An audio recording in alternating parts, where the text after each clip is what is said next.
We're going to start with chapter 61, which is Let's Talk About Arguing. Question 1. When was the last time you argued with someone? What did you argue about? Yesterday at dinner, I was meeting with an American friend. We had the argument over if we liked Korean food or American food more. Personally, Korean food has grown on me so much. However, my American friend would much rather eat American food. So, we argued about it, but I think we both love our country's foods. Question 2.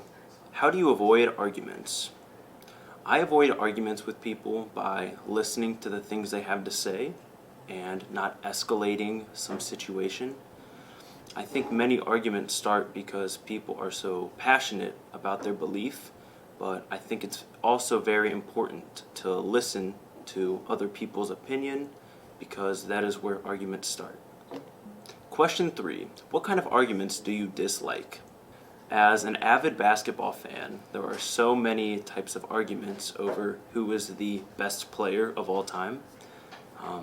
My generation, many people like to say LeBron James. However, other generations may say Kobe Bryant or Michael Jordan. So I dislike having some argument that there is no clear winner. Question 4. Do you usually change your mind easily? Are you open to new ideas? I can be convinced to change my ideas if people will provide some good reasoning on why I should change. I'm always open to new ideas, and that is part of the reason why I moved here from the United States. There are many differences between here and the United States, so I'm always open-minded and willing to learn about some new experience from other people. Question 5. Do you think it is better to argue or just walk away? Why? In my opinion, it is better to argue if you are very passionate. However, I prefer to walk away from some situation.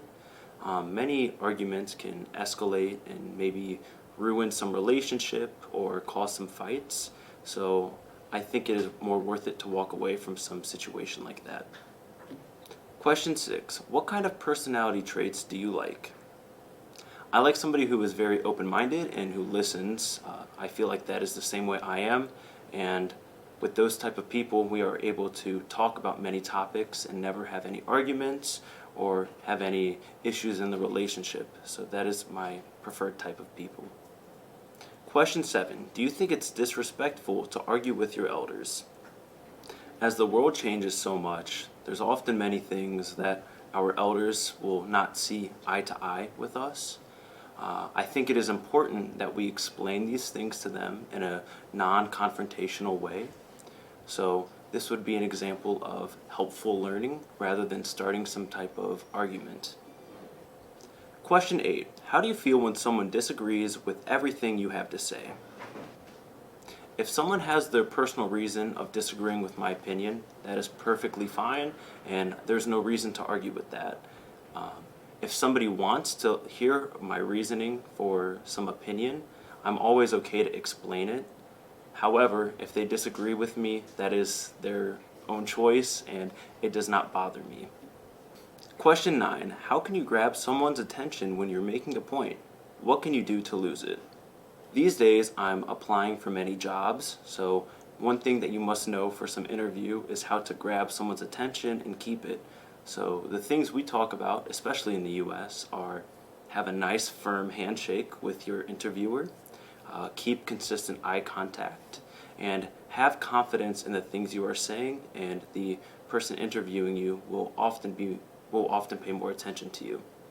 Question 10. When you want to tell someone something important, how do you attract people's attention? Wow.